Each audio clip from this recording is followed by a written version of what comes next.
Hello again, and for today, I am coming at you with a brand spanking new Groyper Wars update because a lot has gone on. There is much to talk about, specifically because it is now the year 2022, and I think the last time I did one was, in November or some shit?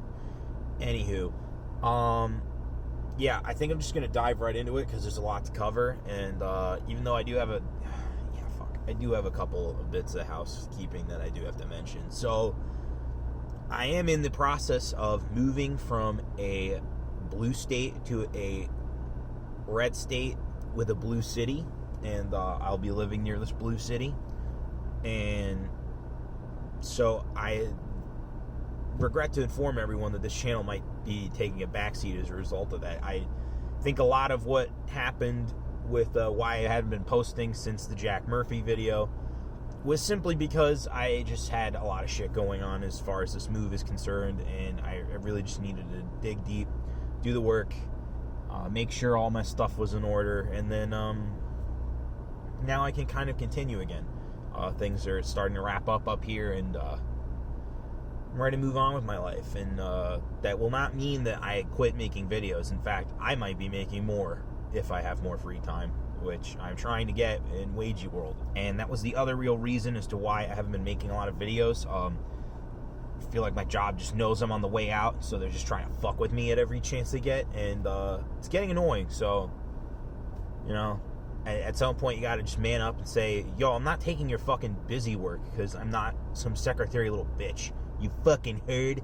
But other than that, let's just get right into the content. So, Nick Fuentes was subpoenaed by the January 6th committee along with Patrick Casey, which, much to his dismay, because he loves fucking going right into alternate history when people betray him. He did not like the fact that he was tag teamed with someone he despises for reasons that I've covered on this channel. Yeah, the two of them got deposed separately, though, as of today, which, as I'm recording this, is the 2nd of March. Patrick Casey was deposed by the January 6th committee, or the ranking members of that day. I know for a fact when Nick was deposed, because he talked about it right away, he pled the fifth the whole time. Patrick Casey mostly pled the fifth, which means he gave them answers, which now I am very fucking curious as to why he gave them answers if he had no real involvement in the quote-unquote insurrection of 1-6, which is totally fake and totally gay. Again, so why are you giving answers to these people who want answers to fry people?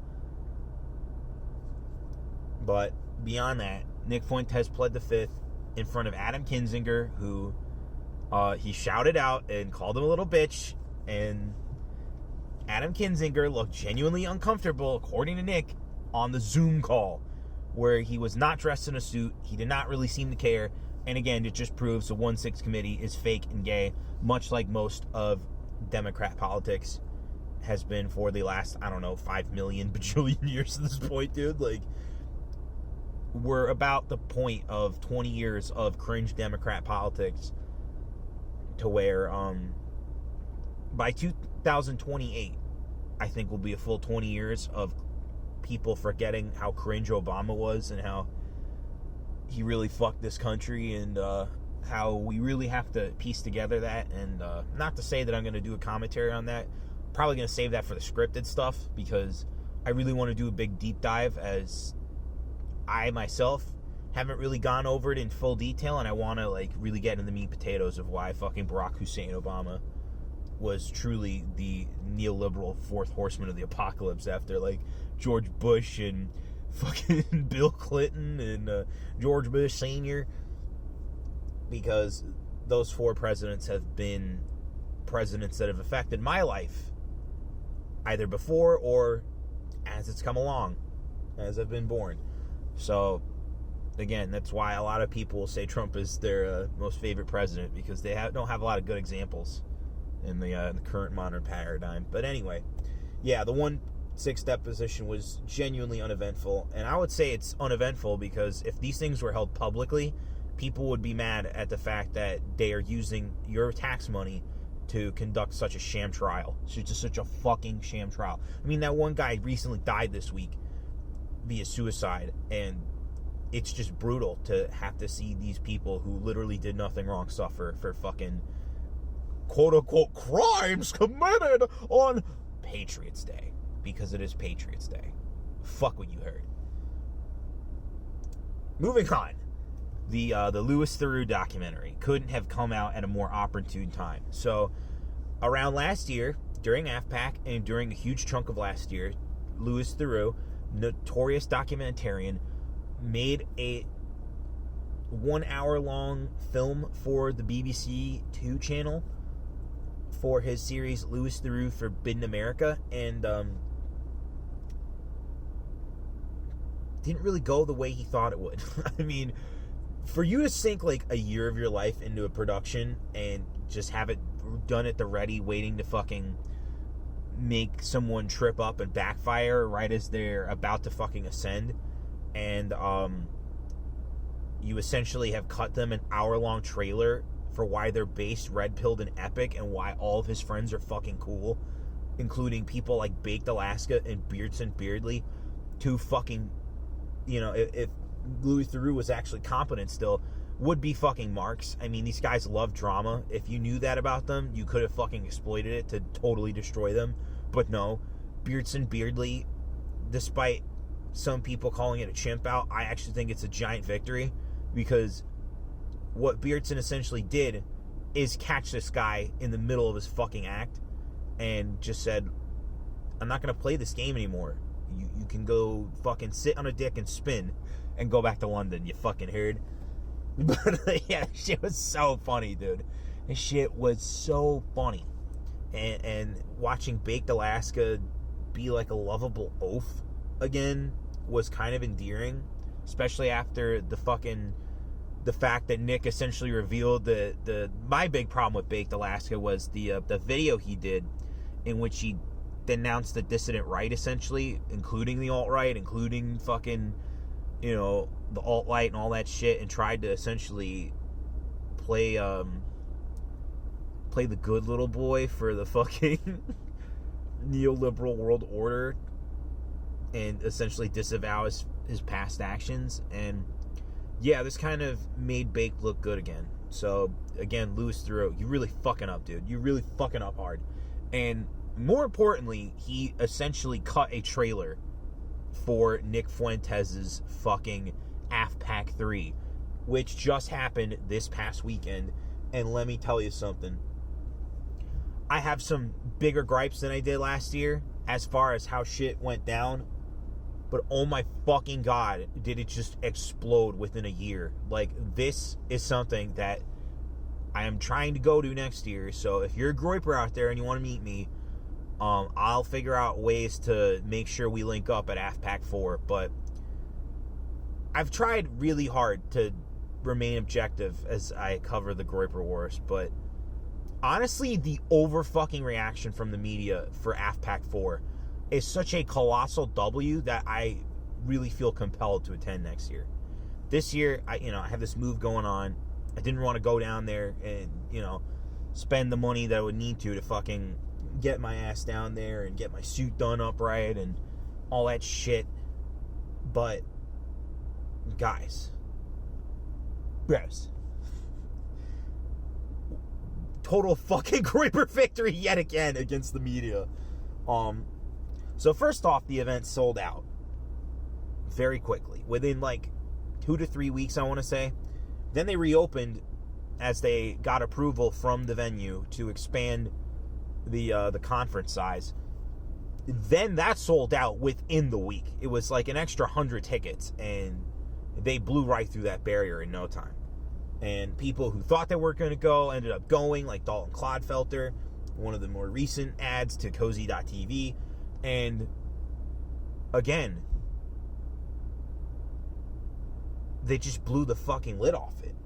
I mean, there were literal journalists from the SPLC, the ADL, the fucking NATO Digital Research Lab, sitting at home on a Friday night where they could be going out and showing their vaccine passport in whatever hellhole city they live in to go out and do something with their lives, are instead having to work watching a 4-hour fucking live stream that totally blew past its fucking runtime to show up, run around, and fucking make all kinds of libelous and slanderous statements. Because yes, they did make statements in both writing and on Twitter.com, which I would consider print.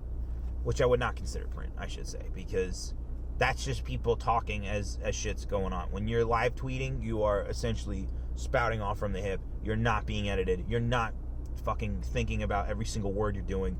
You are fucking talking about an event that is currently going on. And yeah, these people were fucking seething on a Friday night instead of doing something productive with their lives. Always a win. But the bigger win against the media has to be the way MSNBC tried to use this against the fucking entire right wing. I mean, yeah, this Ukraine shit is going on. Who gives a fuck? I have statements to make about it at a later date when probably shit wraps up and we can all sit back and look at this with some sobriety instead of fucking neocon jingoism.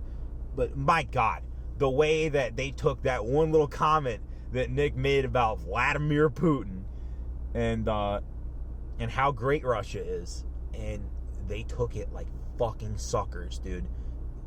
They fell for the bait, hook, line, and sinker. If you don't think this is the year of the fucking chud, folks, well, you better wake up, son, because holy shit, we are going to make the media our bitch this year.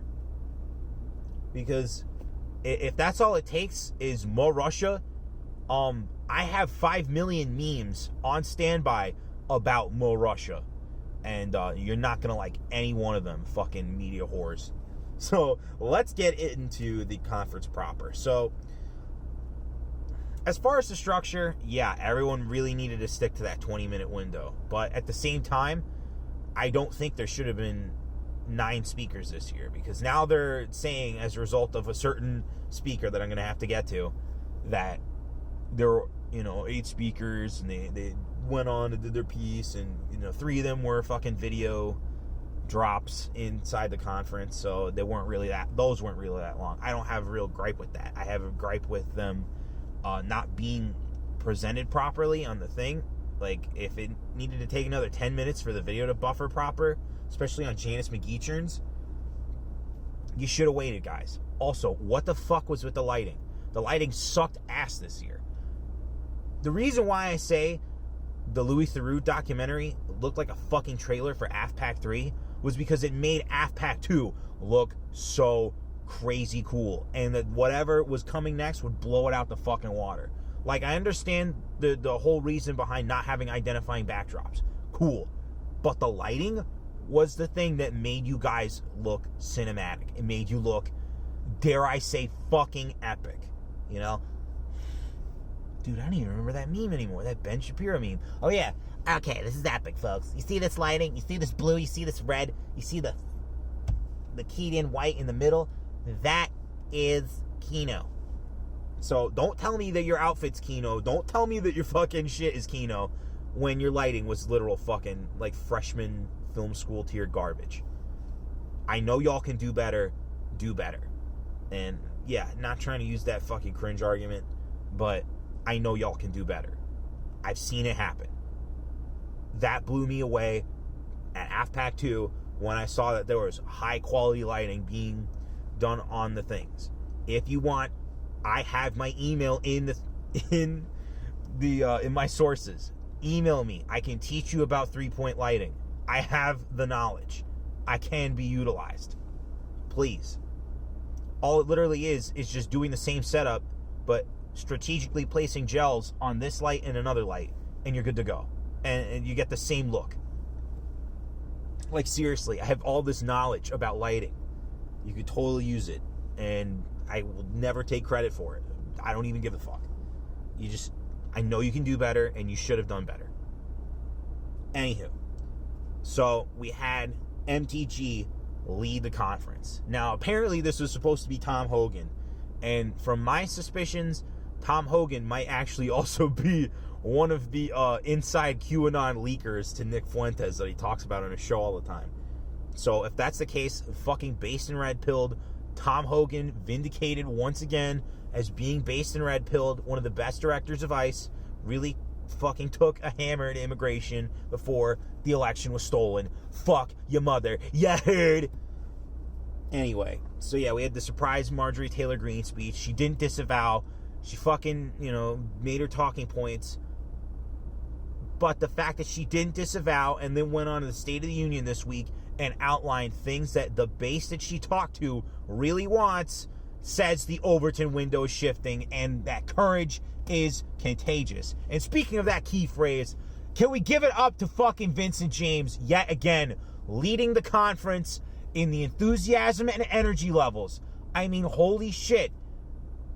This guy needs to close 1 year. Just 1 year, Nick. Just 1 year. Because the other problem is that you had another speaker who came on right after him who was just as loud. And yes, I'm talking about Stu Peters. And the two of them blew out the fucking mic. Like, y'all should have known that in the audio checks. Like, you had Vince and then you have Jesse Lee Peterson right after him. Yo, that would have saved you fucking that hour that you probably had to, like, fuck around with mics on. Like, you just got to know these things. Because if you don't have a good mixer, you need to spread it out. You got to have the louds on either opposite ends of the fucking conference. And then in the middle, all of the, like, more soft-spoken, more quiet people, but really have, something to say. Because I'm not trying to diss that. It's just, again, a matter of gauging the volume in order to protect the mic for the entire duration of the conference. Because, again, it ran for 4 hours. So, things you should be aware of. I'm a layman and I'm aware of these things. And it's only because I have technical knowledge. Again, consult me. I'm free. Anyway, we also should probably talk more in depth about the Stu Peters debacle. Because I thought Stu Peters did great. I thought he was a really good follow-up to Vince. But he did have a tendency to just punch up for no fucking reason. Like, we're not crabs in a bucket, dude. We're a fucking movement. And if you're going to have criticism for someone live on stage, maybe you should think about it before you fucking do it. Also, why the hell are you running to the Daily Beast after fucking the event was over? And Nick's coming out saying shit in, he said moment of, well, he tried to ask me to stop saying the N-word. What are you, a fucking boomer? Like, we don't play those games. And if you're afraid of being associated with someone who says the N-word, well, you picked the wrong fucking audience to speak in front of. He starts off with, we serve an awesome God. Yeah, right? Like, getting the crowd hyped. But that is a master manipulator strategy. And again, guys, you got to be aware of this. Like, the other thing that I think really pissed me off about this year's AFPAC had nothing to do with any of the speakers. It had to do with the fan reaction. It was too slavish. Like, you guys sound like fucking cultists. Rein that shit in. If you're going to support Nick, support him by being optical. 100%. And, everyone looked good in their suits and all that. Didn't see a lot of fat Eli Mosleys running around. But you gotta fucking, like, check yourself with the cult of personality shit. It's not fucking cute. It doesn't make us look like a cohesive unit. It makes us look like we're all in service of Nick Fuentes. And I've had to explain this to a lot of my friends who are like, why do you like Nick Fuentes so much? It's like, I like him. I am not a slave to him like the Groypers are. What I like is the movement he brings together. All of the people in the dissident right that are actually effective come under his banner, and we can really unite and do some good in the world. You saw what happened in the Groyper War. We fucked Con Inc. in the ground, yo. We fucked them to death, dude. But we're not going to be able to do that kind of stuff if we all look like Nick Fuentes worshipers. If y'all worship Jesus Christ, then shout Christ is King till the fucking heavens come crashing down. But do not fucking just slavishly repeat what Nick says. Because what if he's wrong, dude? Always got to think about that. You know, I could be wrong. Because, newsflash, when I get to my big COVID video, I'm going to have to admit that, yeah, I was wrong to say stay inside. You should have never fucking stayed inside. Even if you actually did use that time, you should have never stayed inside. But, again, it's not about me. It's about the fucking video. I've been way too out of practice. So, yeah, this Stu Peters shot your own foot, dude. Like, I don't know what the fuck's going on there. I assume more's just going to come out over time. I talked about Janice McEachern's filler video, the Wendy Rogers video, the Paul Gosar video. Yeah, it was cool to have them to say that you had, 3 sitting members of government at your event, but they were too short. And yeah, I know the event ran for 4 fucking hours, but like, if you're gonna ask, if these people can't come and they can send in pre-recorded material, you need to ask them 5 minutes, write something out, because it was so short, it almost felt like a fucking commercial break for the fucking event. And because of the technical flubs during Janice McEachern's video, it really felt like that. It felt fucking pedestrian. But we had recoveries. We had Jesse Lee Peterson going for the hits, baby. Oh, man. If he shows up at AFPAC, I want to show up and tell him how amazing he is. Just absolutely amazing. And get him on the phone with one of my friends and call him a beta. Because, man, that guy is a fucking treasure. Oh, yeah, I forgot another one before Jesse Lee Peterson. Andrew Torba, I thought, did really well. There are a lot of people online who hate Torba because he is, or his Twitter account makes him seem very petty and vindictive. But when it comes to what he really believes, I think he nailed it as far as what he's trying to accomplish with Gab and with alt tech and with actually fighting for free speech online. No matter what you say about his stance on porn, he is truly the most genuine fucking CEO of any alt tech company out there. Sorry, Scrump Monkey. It's just how it is, dude. You can't fucking pick and choose them. They just kind of show up. That's how figures are. Anywho, we also had Joe Arpaio, who was clearly tired by the fact that he had to be the direct support to Nick Fuentes, as he got way too fucking wishy-washy and tired with his speech and brought out the underwear, which is really fucking funny. But it also felt like ancient history at the same time. I didn't feel like it was very modern to have Joe Arpaio. Like, Steve King being canceled, that's fucking relevant. Paul Gosar sitting in Congress saying, I'm going to fight for you like I did during the fucking election, that's relevant. Joe Arpaio, who was recently pardoned by President Trump and hasn't been in the political game for like over, 4 years? Dude, you had ample opportunity to figure out, how can I reach these kids? And while the underwear thing I think was really funny, I just don't know if anyone's really going to connect with it. But very glad that you didn't buck and you stayed, and you and Michelle fucking hooked that up. And also got to shout out Milo, who hooked up the MTG thing. That was crazy. Just what a fucking opportune moment. That's like some next level Hollywood get shit. Like, you don't see that a lot in politics. Yet at the same time, we had Nick close out the night. He also opened, and that's when he did the whole Russia comment that fucking the media went wild with. Nick outlining his plan did not sound like Sargon outlining the plan for the Liberalists, which was a total failure. This sounds like something that's achievable. It's goal-oriented, it's well-structured, and it has historical backing by comparing it to how long it took CPAC to become an institution.